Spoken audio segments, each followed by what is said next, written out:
Good morning friends. ఈరోజు మనము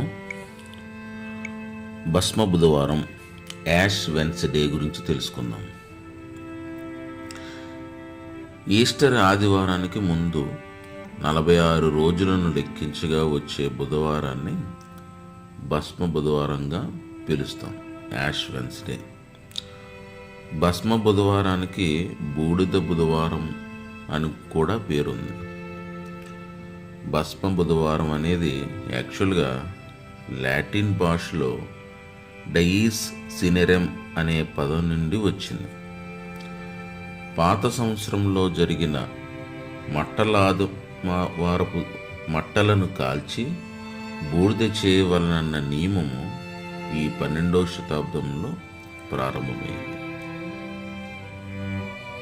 RCM Catholic సంఘంలో గత సంవత్సరం నాటి మట్టల ఆదివారం నాడు ఆశీర్వదింపబడిన మట్టలను భస్మ బుధవారం నాడు మరలా వేదికపై పెట్టి ఆశీర్వదించి వాటిని కాల్చి బూడిద చేసేవారు.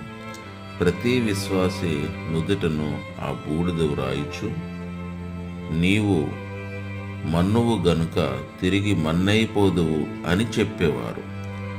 భస్మ బుధవారపు ఆదివారంలో వాడుకగా ఇది జరిగేది. 6వ శతాబ్దంలోనే లాటిన్ క్యాథలిక్ చర్చి వారు నుదుటిపై బూడిదను వ్రాసి ఆ సాంప్రదాయాన్ని మొదలుపెట్టారు. చనిపోవడానికి సిద్ధంగా ఉన్న ప్రజలు తాము చేసిన తప్పులకు ప్రాయశ్చిత్తపడుచు విమోచన కోరే వరకు క్యాథలిక్ చర్చి వారు నుదుటపై బూడిద వ్రాసేవారు. 10వ శతాబ్దంలో భస్మ బుధవారం నాడు బూడిద చల్లటం వెలుగులోకి వచ్చింది. థామస్ టాలీ అనే వ్యక్తి రోమన్ క్యాథలిక్ ప్రార్థనలకు సంబంధించిన లాటిన్ డాక్యుమెంట్స్లో భస్మ బుధవారం నాడు బూడిద చల్లటం అనే సంగతిని కనుగొన్నాడు. 11వ శతాబ్దంలో ఆంగ్లో సాక్సన్ యాబ్జెక్ట్ ఎలిప్రిక్ పత్రికల ద్వారా భస్మ బుధవారంను కనుగొన్నారు. అలా భస్మ బుధవారం ప్రారంభమైంది. నేటి శిలువ శ్రమల ధ్యానాలకు ప్రారంభ దినంగా భస్మ బుధవారాన్ని ఆచరిస్తున్నారు.